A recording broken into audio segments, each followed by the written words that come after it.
Je m'appelle Josiane Bernier. Mon commandement est « Tu ne feras pas de faux témoignages ». Je crois que les commandements ont été distribués un peu de façon aléatoire. Je pense pas que lors de l'audition, Harold a ciblé des personnes par rapport à des commandements. Il a fait le choix après. On l'a reçu par courriel. Je me suis dit « Ah, OK, tu ne feras pas de faux témoignages ». Ça me parle, je suis contente d'avoir ce commandement-là, mais sans plus. Je n'ai pas fait de réflexion par rapport à ça, vraiment. C'est plus au moment où on est entré en studio que je me suis questionnée par rapport à ça. Qu'est-ce que ça veut dire « tu ne feras pas de faux témoignages » C'est quelque chose... Le mensonge, c'est quelque chose qui me perturbe beaucoup. Donc, le commandement m'a été attribué, puis je me dis, c'est pas pour rien. L'honnêteté, c'est quelque chose de très, très fondateur pour moi. J'ai de la misère à concevoir qu'on peut regarder quelqu'un dans les yeux puis lui mentir.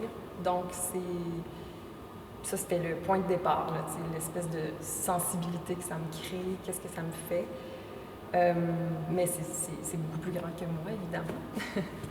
Donc, je me suis mis à me questionner par rapport à l'éthique en général. Qu'est-ce que c'est le bien et le mal?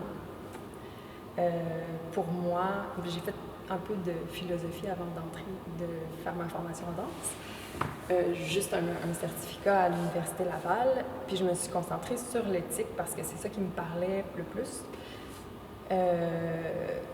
Qu'est-ce que c'est le bien et le mal? Grossièrement, ce que j'en retiens, c'est que le mal, c'est quand ça touche les autres. Donc, quand on implique l'autre dans notre mauvaise action. Puis, je pense à un philosophe qui m'a touchée, non pas parce que j'adhère à sa réflexion ou à sa philosophie, mais parce que c'était pas mal au cœur de ses préoccupations.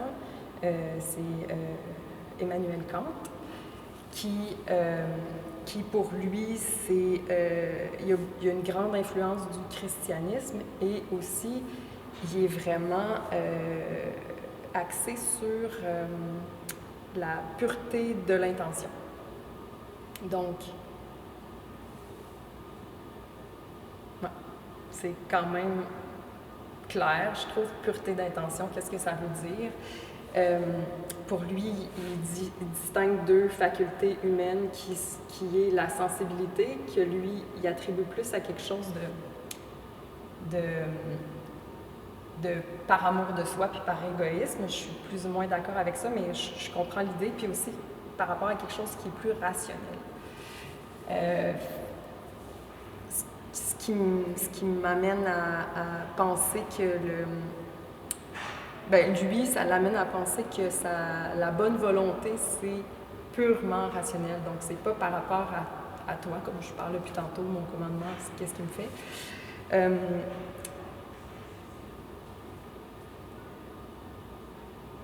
Donc, mal agir, ce serait de vouloir pour soi quelque chose qu'on ne veut pas universellement. Je ne sais pas si c'est clair.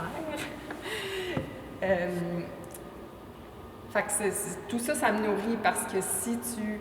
Il y a comme je suis dans la théorie, là, je vais revenir un peu à mon commandement, mais comment tu agis uniquement, c'est quoi, il y a un impératif qui dit tu agis uniquement selon une maxime qui fait que tu peux vouloir que ça devienne une loi universelle. Donc, est-ce que mentir pourrait devenir une façon d'être ou une façon de faire? Évidemment pas, parce qu'on ne veut pas une société ou un monde basé sur le mensonge. Ça fait perdre toute la valeur à la vérité. Bref! Tout ça pour dire que ça a beaucoup nourri la réflexion. Puis quand j'ai rencontré Harold dans le studio, tout ça est né, en plus de toute l'intuition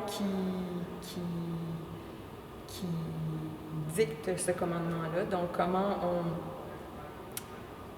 comment moi, comme interprète, j'incarne le commandement plutôt que je le représente.